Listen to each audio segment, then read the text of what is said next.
అయ్యా, కాకపోతే కొంచెం అధికం అవుతుంది, చచ్చిపోతానేమో అనిపిస్తుంది అయ్యా ఈ వేదన దెబ్బకి.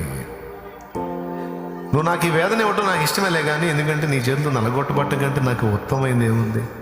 నన్ను చేతిలో తీసుకున్నావు, నలుపుతున్నావు, అది నాకు ఇష్టమే, కానీ చచ్చిపోతానేమో అనిపిస్తుంది అయ్యా ఈ వేదనలో, ఈ బాధలో. అందుకని ఒక పని చేయ, ఒక్కసారి నన్ను తాకి నా ప్రాణం కొంచెం తెప్పరిల్లా చేసి తర్వాత మళ్ళీ ఒకవేళ నువ్వు నాకు అవసరం అనుకుంటే రాని అయ్యా, కానీ కొంచెం తెప్పరిల్లా చేయవా? కనీసం చెప్పుకునే దిక్కు కూడా లేదయ్యా, అర్థం చేసుకునే మనుషులు లేరయ్యా, ఆదరించే హృదయాలు లేవయ్యా. అయ్యా, రకరకాలుగా నల్లగొట్టబడ్డాను, నీరసం అయిపోతున్నాను, ఈ వేదన దెబ్బకి నా ప్రాణం పోయిద్దేమో అనిపిస్తుంది. ఇన్ని గాయాలు మరి తట్టుకుంటా కానీ శక్తి లేదు, నాకు శక్తిని అయ్యా.